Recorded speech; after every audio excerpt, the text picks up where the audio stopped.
UMkhonto we Sizwe, Kosa, Zulu, and Ndeb meaning Spear of the Nation, abbreviated MK, was the paramilitary wing of the African National Congress, ANC, and was founded by Nelson Mandela in the wake of the Sharpeville massacre. Its mission was to fight against the South African government. After warning the South African government in June 1961 of its intent to resist further acts of government-instituted terror if the government did not take steps toward constitutional reform and increase political rights, UMkhonto we Sizwe launched its first attacks against government installations on December 16, 1961. It was subsequently classified as a terrorist organization by the South African government, and banned. On December 16, 1961, UMkhonto we Sizwe, MK, was launched as an armed wing of the African National Congress, ANC. UMkhonto we Sizwe, Spear of the Nation, or MK as it was more commonly known, was launched on the December 16, 1961. On the same day in 1838, the Afrikaners had defeated the Zulus at the Battle of the Blood River, and it was perhaps significant that the armed struggle was launched on this particular day, more than 100 years later. The formation of MK followed a series of events that made it necessary for the national liberation movements in South Africa to move towards a more significant challenge to the white minority government. The African National Congress, ANC, together with the South African Communist Party, SACP, and the members of the Congress Alliance, the South African Indian Congress, the Colored People's Congress and the Congress of the Democrats, had been engaged in peaceful acts of resistance which aimed at forcing the government to eventually recognize the rights of black people in South Africa.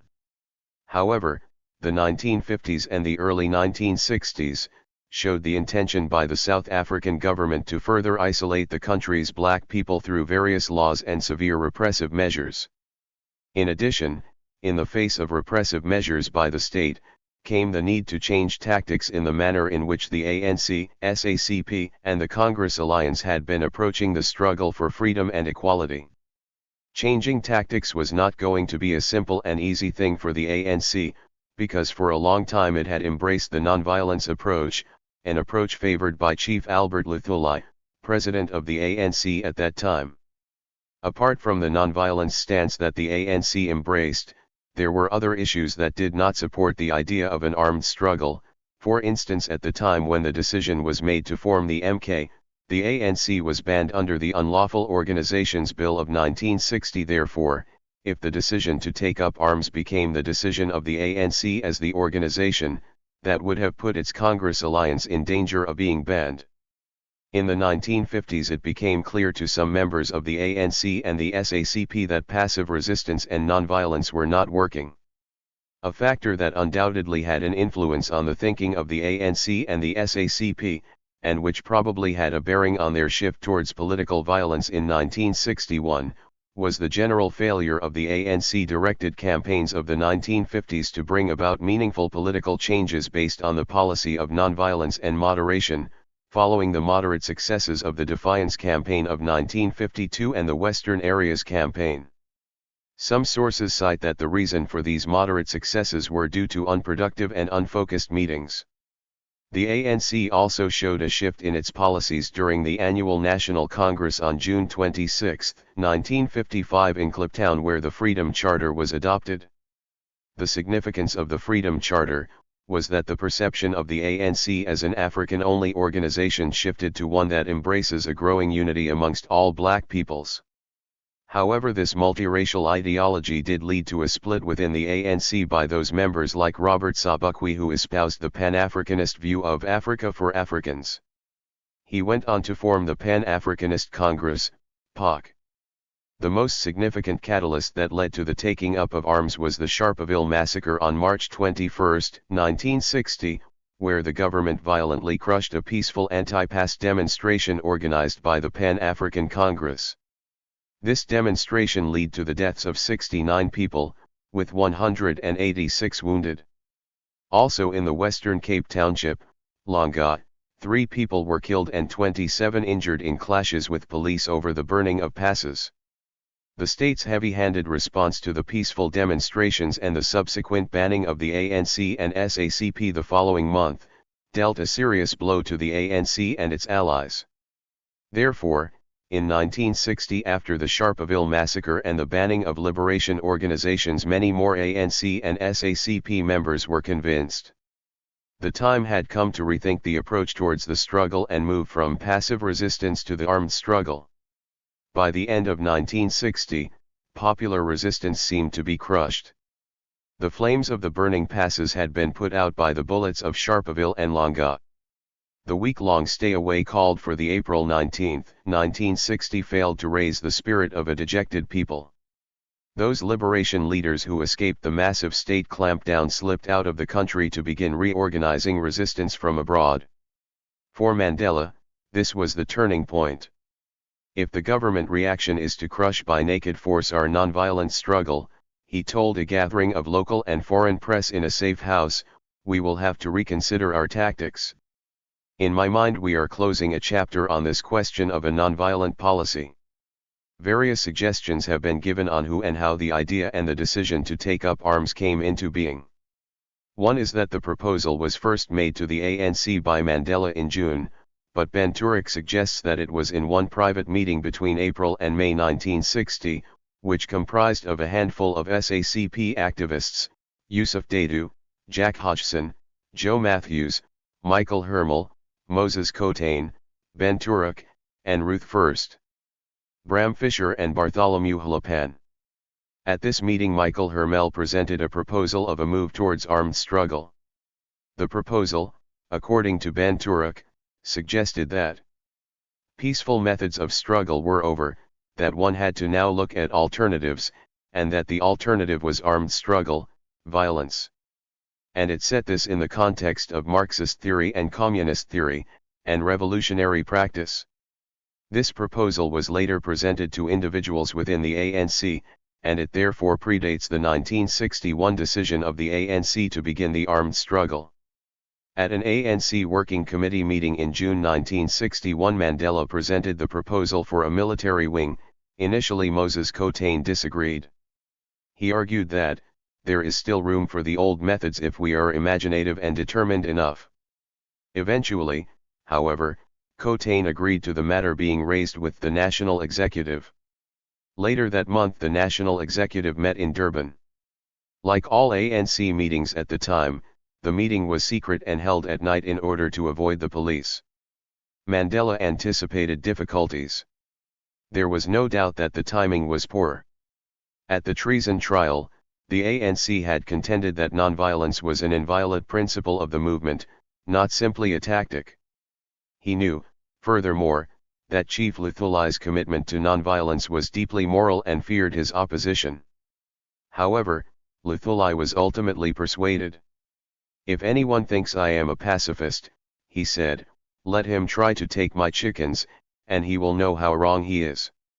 Luthulai's suggestion was that the military movement should be a separate and independent organ, linked and under the overall control of the ANC but fundamentally autonomous. In this way, the legality of the unbanned allies would not be jeopardized. The NEC agreed.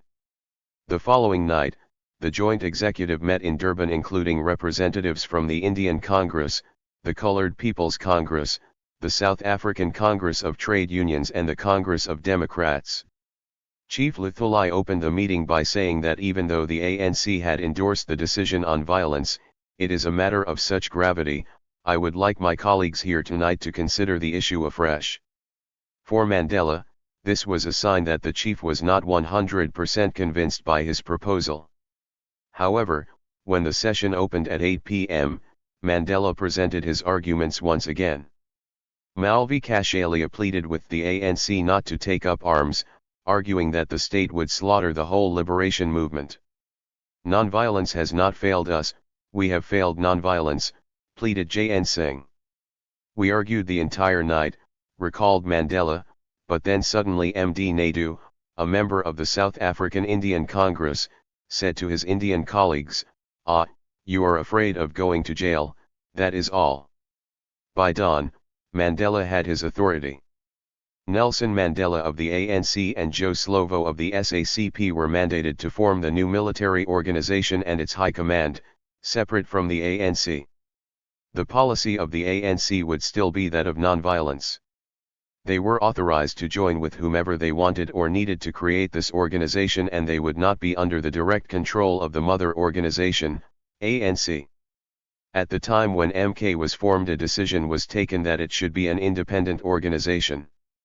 There is, however, no certainty as to the precise terms in which the decision was formulated. This enabled the ANC and any of its leaders to deny any involvement in armed activity, while allowing those organizing MK to do so in the ANC's name. The name of the new organization would be UMkhonto Sizwe, Zulu, and Xhosa for the Spear of the Nation. Its short name would be the MK.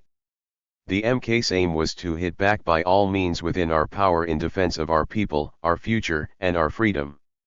The first phase of armed action was to be the December 1961 sabotage campaign against government installations. Instructions were issued to avoid attacks that would lead to injury or loss of life.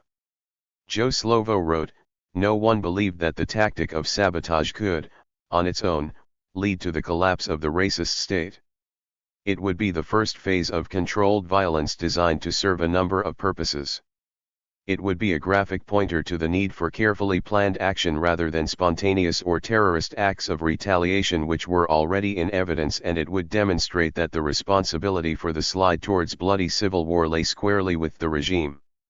In the 6 or so months between making the decision to form the organization, June, and the first acts of sabotage, December, the MK High Command set up regional commands in the main centers. The people chosen to be part of these commands were chosen either because they had the necessary technical or military skills or because they were members of the Congress Alliance organizations. Kernick Dlovue led the Natal region. Look Smart and Goodall, who died in security police detention in 1963, and Fred Carnison were leaders in the Western Cape. Washington Bonko, who was hanged for MK activities in August 1963, was Border Regional Commander. Vwizile Mini, who was executed in 1964, was one of the key figures in the Eastern Cape Command. Jack Hogson, Ahmed Kathrada, Arthur Goldreich, and Dennis Goldberg were in Johannesburg. Ronnie Casseroles recalls his recruitment to the newly formed MK. During July 1961, MP Nayaker took me for a walk along the Durban beachfront. "I have been asked to approach you," he said, above the roar of the surf smashing against the rocks, "to sound you out. Are you willing to get involved?" Theory apart, wrote Slovo, this venture into a new era of struggle found us ill-equipped at many levels. Among the lot of us we did not have a single pistol.